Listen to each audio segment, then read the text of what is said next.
Wow. Um, well, this is lovely. Thank you.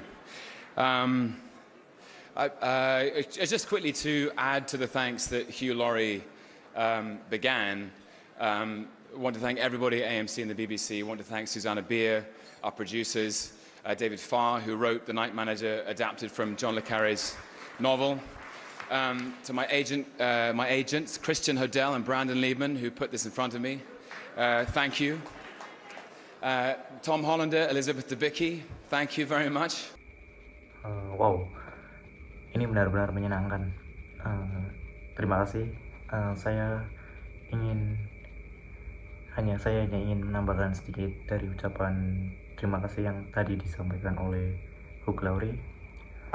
Saya ingin berterima kasih kepada semua orang di EMC dan BBC, dan saya juga ingin berterima kasih kepada Susan Beer, para produser kami, serta David Farr yang menulis The Night Manager yang diadaptasi dari novel karya John le Carré.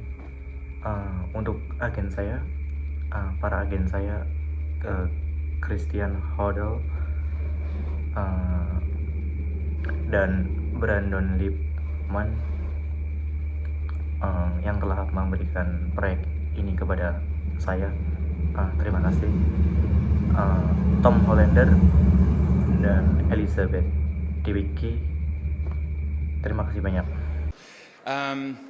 A quick story. I know it's been a long night, but I recently went to South Sudan, which is the youngest country in the world in East Africa, with the United Nations Children's Fund. I do a little bit of work with them, try to help spread the word as best I can. There's a terrible situation happening for children. The Night Manager is about arms dealing, and there are far too many arms going into South Sudan. But there's a curfew at 6 p.m. every night because humanitarian aid workers have to be inside so that it's safe by 6. And one night we were having a bite to eat at the canteen where we were staying, and a group of young men and women tottered over to the table, and we were all having what they call a dirty beer in humanitarian language. Saya ingin cerita singkat.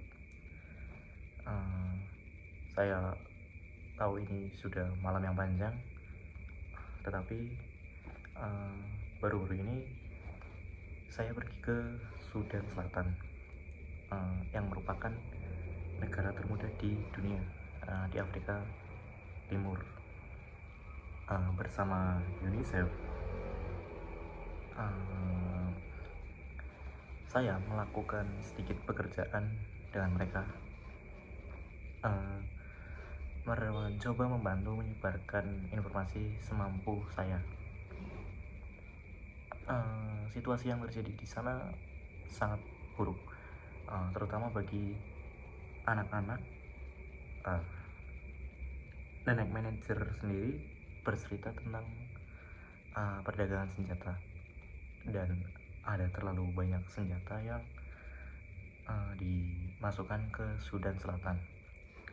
Di sana ada jam malam setiap pukul 6 sore, karena para pekerja bantuan kemanusiaan harus sudah berada di dalam ruangan agar tetap aman.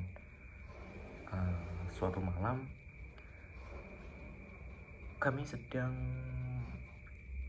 makan di kantin tempat kami menginap, lalu sekelompok anak muda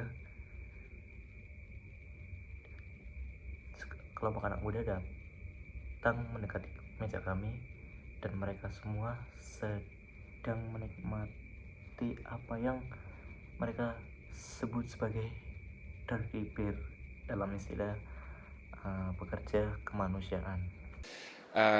And they were a group of Médecins Sans Frontières, doctors and nurses, and they wanted to say hello because during the shelling the previous month they had binge-watched The Night Manager. And the idea that I could provide, or that we could provide some relief and entertainment for for the people who work for UNICEF and Médecins Sans Frontières and the World Food Programme, who are fixing the world in the places where it is broken, made me immensely proud. So I dedicate this to those out there who are doing their best. Thank you. Ternyata mereka adalah sekelompok dokter dan perawat dari Médecins Sans Frontières. Mereka ingin menyapa karena saat terjadi penembakan sebelumnya, pada bulan sebelumnya, mereka menonton The Night Manager secara maraton. Dan gagasan bahwa saya atau kami bisa memberikan sedikit hiburan dan kelegaan bagi orang-orang yang bekerja untuk UNICEF, Médecins Sans Frontières, dan World Food Program yang berusaha memperbaiki tempat-tempat yang sedang rusak, membuat saya sangat bangga. Jadi saya mempersembahkan ini untuk mereka yang di luar sana berusaha sebaik mungkin. Terima kasih.